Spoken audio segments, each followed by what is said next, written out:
Chapter 3.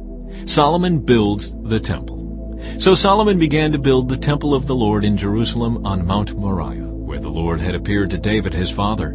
The temple was built on the threshing floor of Araunah the Jebusite, the site that David had selected. The construction began in mid-spring during the 4th year of Solomon's reign. These are the dimensions Solomon used for the foundation of the temple of God, using the old standard of measurement. It was 90 feet long and 30 feet wide. The entry room at the front of the temple was 30 feet wide, running across the entire width of the temple, and 30 feet high. He overlaid the inside with pure gold. He paneled the main room of the temple with cypress wood, overlaid it with fine gold, and decorated it with carvings of palm trees and chains. He decorated the walls of the temple with beautiful jewels and with gold from the land of Parvaim. He overlaid the beams, thresholds, walls, and doors throughout the temple with gold, and he carved figures of cherubim on the walls.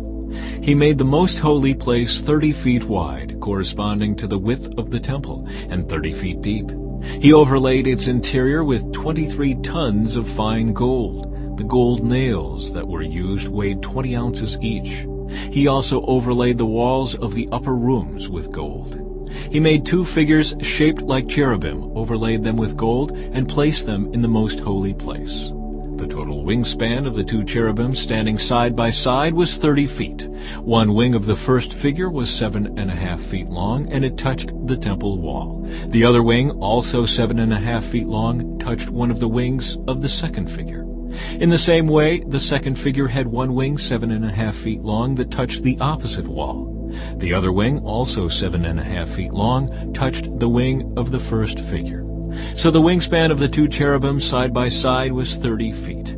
They stood on their feet and faced out toward the main room of the temple. Across the entrance of the most holy place, he hung a curtain made of fine linen, decorated with blue, purple, and scarlet thread, and embroidered with figures of cherubim.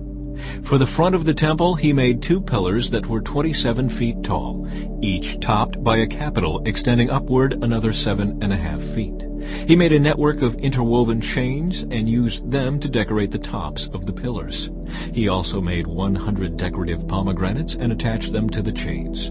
Then he set up the 2 pillars at the entrance of the temple, one to the south of the entrance and the other to the north. He named the one on the south Jachin and the one on the north Boaz.